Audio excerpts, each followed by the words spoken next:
of you got the data here, but at the very, very top where it says name, I have the formula for work, which is force times the distance times the cosine of theta. Well, the force you're going to use, and for F, is going to be your weight. And I want you to look down here at the very, very bottom of the screen right now, and you'll see where I changed my weight into kilograms. So you simply take your weight. Don't take my weight because you're not as heavy as I am. But anyway, you're going to take the weight. I just took 220 pounds. By the way, that's not my real weight. That's a little bit heavier. Yeah. And you're going to divide that by 2.2. Now, I get 100 kilograms, and that's my mass. That is not my weight. That's my mass. So to get my weight, I'm going to take weight equals mass times gravity. So you take that 100 kilograms times 9.8, and so I weigh 980 newtons, but that is PM squared, otherwise known as pure muscular mass. Now, up here where it says to calculate the height, once again, the vertical height of the steps was the number of steps you counted. Now, every stairwell was different. Some had 44, some had 45, some had 46, something like that. But then you multiply that by the height of one step, which is up here in the first line. So that gives you the total vertical height. But when you're walking up the stairs, you're not going vertically. You're going diagonally. Well, the way you get the diagonal length is every 3 steps was equal to 1 meter. So you take the number of steps divided by 3, and that's going to give you that diagonal length. So let's come down here and show you how to do the work formula. For the work formula, we're going to take the FD cosine theta. Well, our force was your weight of 980 newtons, and your distance was the diagonal distance. So we're going to use the formula for work equals FD cosine theta. So the force that I'm going to put in for this is my weight. So I put 980 newtons, and you're going to put in something different.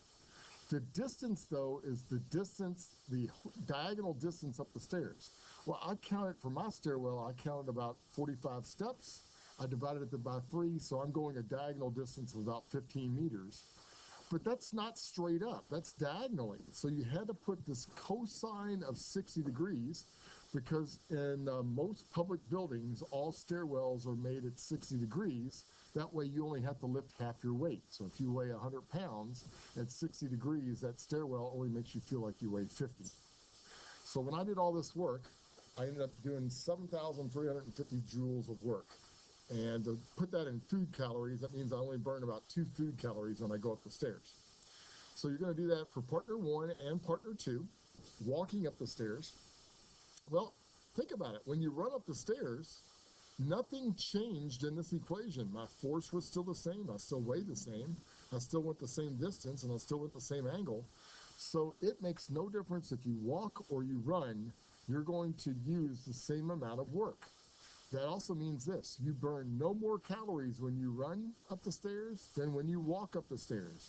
If you walk a mile and you run a mile, you will use the same number of food calories. You just burn them faster when you run. That's sort of disappointing, I know, but such is life. Now go to page 2. Now you're climbing up a vertical ladder in that second problem down. So I'm going to still use my same force of 980, but my distance is different. Now I'm going to use the vertical distance that I got in that very first line on the first page.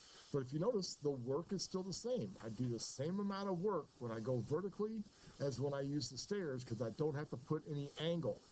Since my force and my distance are going the same direction, the angle is 0. And when you put that in for the cosine of 0, it's 1. So I didn't even put that in. Lastly, but not leastly, you got to do the power that you used. And I think I might have forgot to teach this in period 2 or 3. So make sure you watch this. So the power is your amount of work divided by time. So power, once again, is work divided by time. So you take the work that you calculated in the first problems. It can be either one of them. So I put 7,497. That's the amount of joules I have. And I divide that by the time. Well, it took me 10 seconds to go up the stairs. I mean, I was pushing it. And so if you take the 7,497 divided by 10, that gives you 749.7 what? Yes, the unit for power is a what? No, that's a statement. It's a what? So 749 watts is your unit for power.